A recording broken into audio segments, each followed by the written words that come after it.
Hello, আসসালামু আলাইকুম। আমি আফরা সাইয়ারা হলিক্রস কলেজ থেকে এইচএসসি পরীক্ষা দিয়েছি। তো এখন স্টাডি অ্যাব্রোডের জন্য ট্রাই করছি। তো আমার পাশে সবসময় ছিলেন প্রমিনেন্ট কনসালটেন্ট লিমিটেড। তো এখানে সবাইকে আমি অনেক ফ্রেন্ডলি পেয়েছি, যে কোনো সমস্যা সহজেই শেয়ার করতে পেরেছি এবং ওনারা আমাকে অনেক ফ্রেন্ডলি সব কিছু বুঝিয়ে দিয়েছেন কখন কি করতে হবে। তো আমি ফার্স্টেই ইউকেতে অ্যাপ্লাই করি।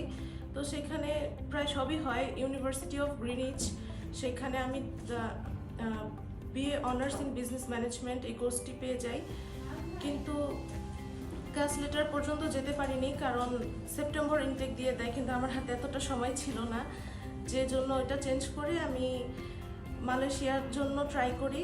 তো মালয়েশিয়াতে Asia Pacific university of technology and innovation, সেখানে আমি bachelor of accounting and finance এই কোর্সটি পাই আন্ডার গ্র্যাজুয়েট প্রোগ্রামের জন্য 3 বছরের।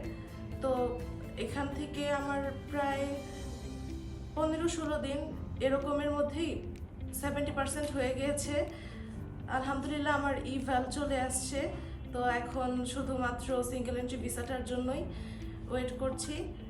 আশা করি প্রমিনেন্ট কনসালটেন্ট লিমিটেডের সহায়তায় আমি ভিসাটি পেয়ে যাব অনেক দ্রুত এবং আমার কাঙ্ক্ষিত কোর্সটিতে পড়াশোনার সুযোগ পাবো মালয়েশিয়াতে, এবং সেখান থেকে আন্ডার গ্র্যাজুয়েট প্রোগ্রাম করে পরবর্তীতে একটা ভালো এন্টারপ্রেনার হতে পারবো।